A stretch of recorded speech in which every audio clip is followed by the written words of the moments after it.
some of my cabbage to make sauerkraut because we can't eat all of this fresh. So we're gonna be resourceful and use it in different ways. I'm also considering kimchi. We'll see how that goes. So I'm gonna harvest some of this and we're gonna take it into the kitchen and we'll show a little bit more of the process after that.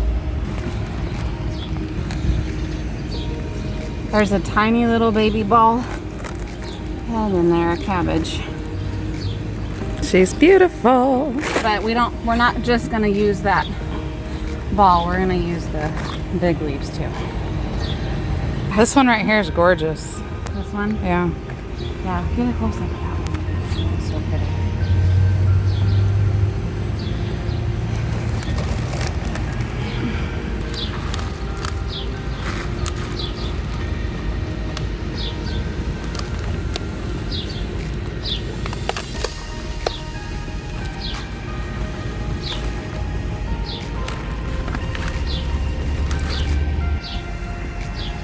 All right, we have 3 big heads of cabbage. We're gonna head into the kitchen and start slicing it up. Isn't that so pretty? Let's have a ball. Have a ball, y'all. It's so cute.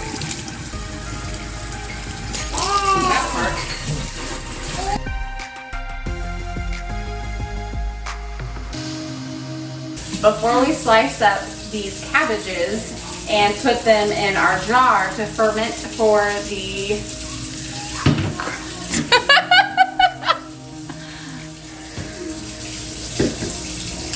sauerkraut, we're gonna sanitize them because I want to get all the bad bacteria out of these jars so that the good bacteria that the cabbage is gonna release in fermentation is the only thing in here. Wash, wash, wash. Wash, wash, wash. Green is a happy color. So what I'm doing right now is I'm taking the bigger leaves that were on the outside of the cabbage and the cabbage head and just cutting this real thick stem out because it would take longer for it to get softer and ferment, so and it might be real bitter. So I'm just taking the leaf and cutting it out like that. That's what I'm doing for all these big ones.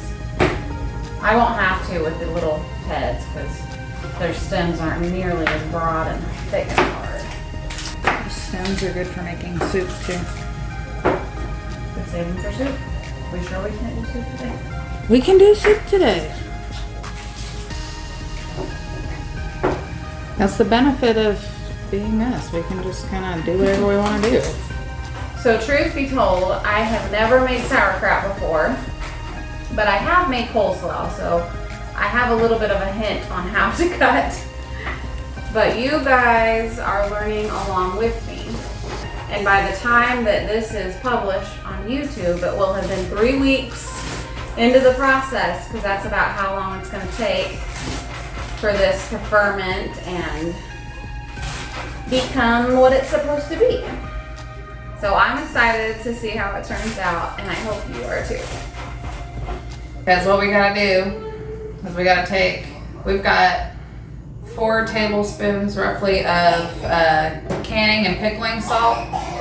We've got to put it over these.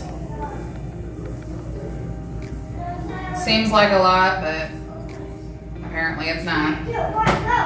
And then we've got to massage it in. We've got to massage and squeeze and love on it.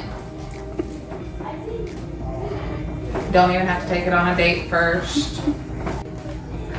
Okay, so we got our cabbage and we put it in our bowls so that we could mix the salt into the cabbage and incorporate it real good. And now it's gotten a little bit limp and a little bit more liquidy, so it's time to put them in our jars. This process of salting and mixing together took like 5 to 10 minutes. So now this is the next step. And this jar is where it's gonna sit for probably a few weeks. Well, if we can fit it all into one jar, then we may have used too much.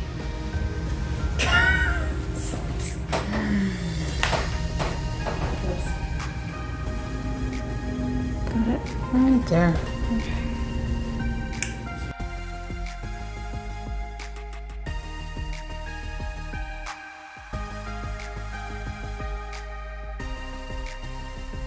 Hi guys, I'm giving a video update on our sauerkraut making process.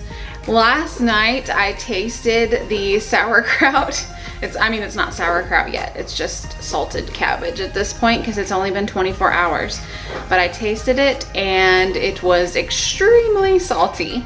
So today I went out and grabbed another head of cabbage, sliced it up real thin and put it in the jar with the cabbage from yesterday because I'm hoping that that will take down the saltiness. So I'm gonna show you what I got going on here.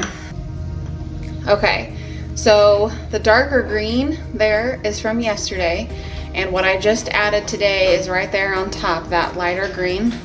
Also, we've got rocks inside a mason jar inside this big container, and I have that in there because I want to try and keep the coleslaw squished down into the juices. Now the juices haven't risen up over the new coleslaw entirely yet. I'm gonna have to squish that down some more this evening. I have a cheesecloth, so that will just simply keep the bugs and the dirt out during the fermentation process, and it'll also allow air to go in and out of the top. So that's the video update so far. We'll see what happens next. All right, this is the final installment of our sauerkraut videos.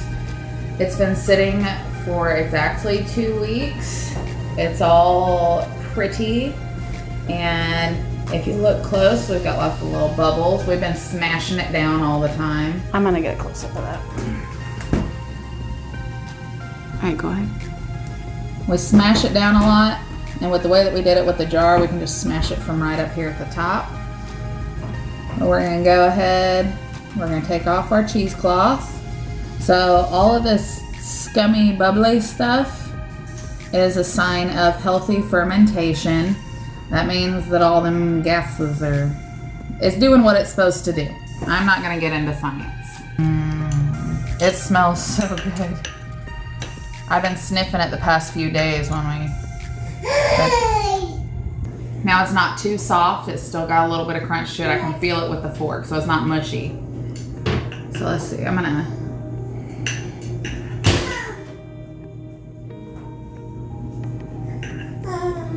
gonna get a little bit of all the colors because we got some of the whiter stuff, some of the darker stuff. All right, so look at that. We've got a little bit of the dark green, the whiter, the lighter green, and we're gonna try it, fingers crossed, because thank you. It smells like sauerkraut. Pop this head in the window.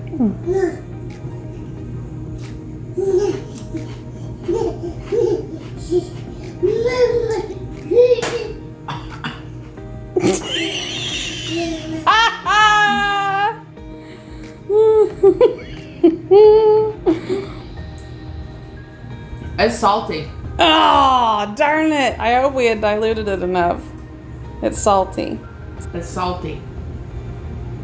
I'm a little salty, but it's my own fault. I should have weighed the cabbage. But you know what we can do, since we're done actually with the fermenting part, we can do a little, add some water, take some water away, maybe throw a potato in there. I don't know, but we're gonna do something, and we're gonna make it work, because this is so many cabbages of Sarah's hard work and dedication to her garden and spraying bugs and loving on these cabbages. So we're gonna make it work. These are not gonna go to waste.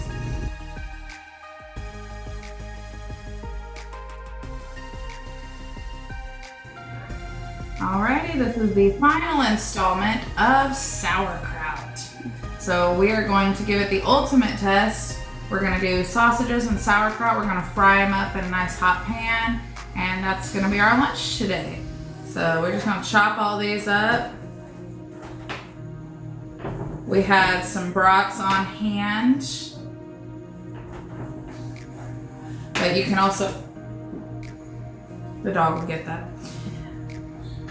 You can also use like a kielbasa or honestly whatever you want to use. Heck, use hot dogs. I don't care. Live your best life. Alrighty, taking these sausages and this sauerkraut. So we've got the pan heated up. I've got it on high-ish. Ooh, crap.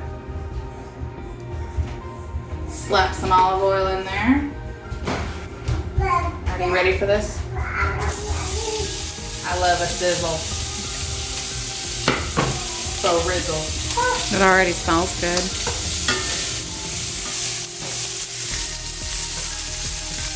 The sausages won't take very long to cook. So we've got them in there. We're gonna throw some sauerkraut in. I'm gonna grab it with my hands because I don't want to deal with tongs. That's what we do, it lick the spoon. We use our hands and we lick the spoon. Oh yeah.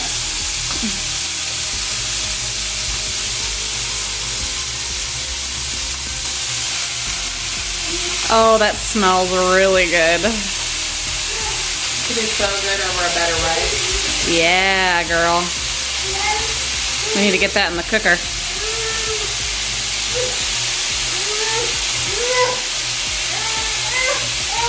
Oh, it's so good. Is it salty still? Is it overly salty? Hey, good. It's perfect. That makes all the difference, just taking some of that salt out. Good. You think that's enough? Yeah.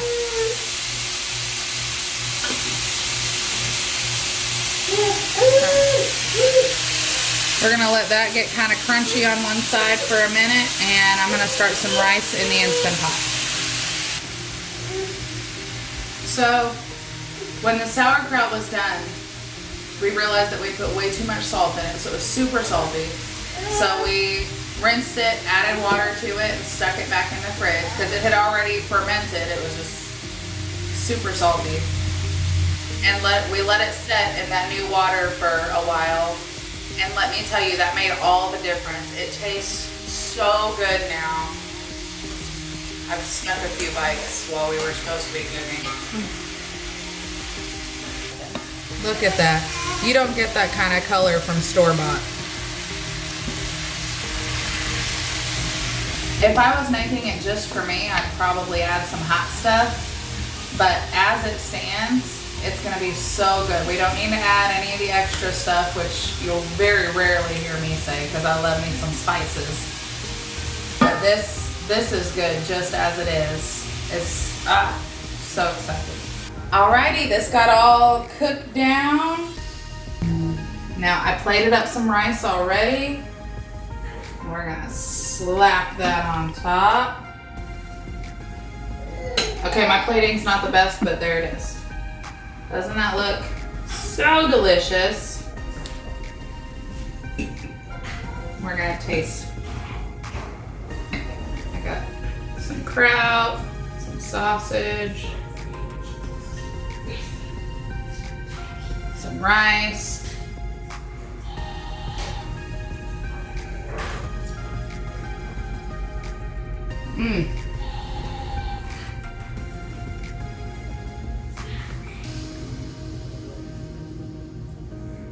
That is such a good combination. And that recipe, that's gonna be good for spring, summer, fall, winter. Oh, so good. And because it's fermented and it stays in the fridge, you can have it all those seasons. It's not where, you know, it's out of season. Sauerkraut's never out of season, guys. I strongly encourage you to try out this recipe. You will not regret it. We love you. Like, share, subscribe. Thank you for joining us on this sauerkraut journey. Let us know if there's anything that you want to see because we'd love to do whatever you would love to see. Right? Yeah. Love you guys. Bye.